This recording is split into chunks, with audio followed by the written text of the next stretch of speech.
Yan. English, Tagalog. Asit? Oo, akit.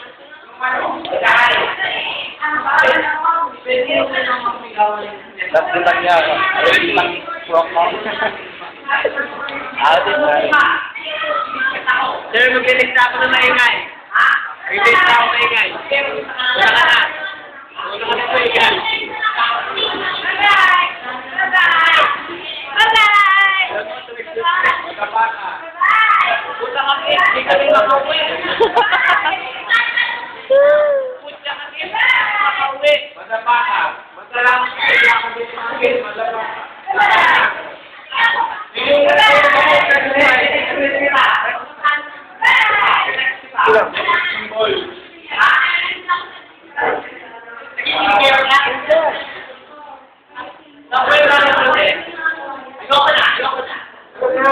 Yun na, dali.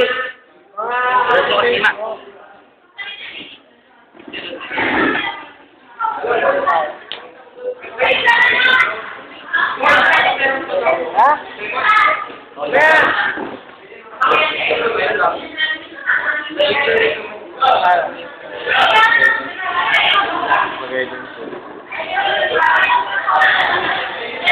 Ayun lang eh.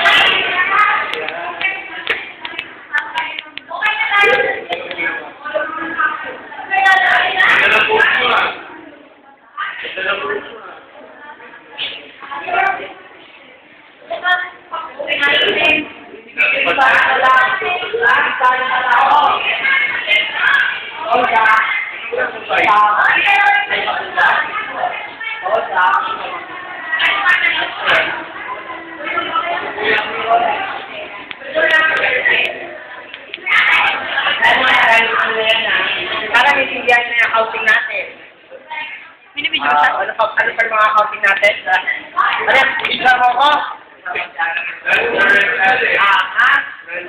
Hindi. No entry. Iulitin ko.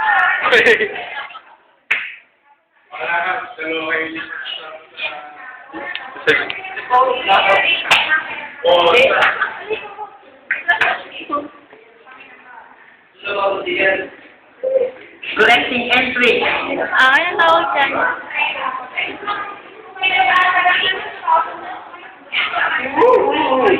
Ano? Even. Collecting entry. Sir, pakipaliwanag po. Carefully and briefly. So, para maintindihan ng madlang people, mga officer, ito, i-discuss tayo. Asset. Ito yung mga pag-aari nyo. Ito yung mga ari-arian nyo. Ari. Ha? Example, land, equipment, office supplies, yan. Own asset. Ha? Asset naman yan. Asset. Asit. Asit. Accounting, sir. Pakipulit po. Accounting, sir. Okay? Asset. Ulitin ko na naman ba sa umpisa? Huwag na po, sir. Asset. Okay. Own asset. O kaya tayo? Own asset, sariling ari. Ito yung sariling sa'yo. Sa'yo. Depreciated asset. Nalaspag na ari. Nagano na siya. Nalaspag na. Yun na yun. Ha? Overuse. O, tama.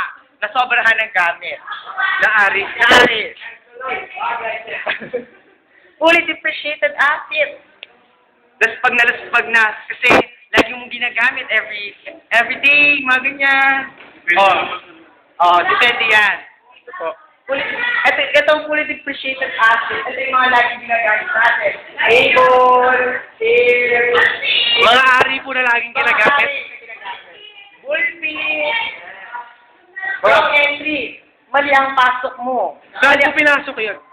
Sa journal, Yung diba? ano po, credit. Kasi meron tayong dalawang uri. Wala tayong utak ko na naman i-discuss. Meron tayong debit at credit. Okay. Okay, class, can I use the board?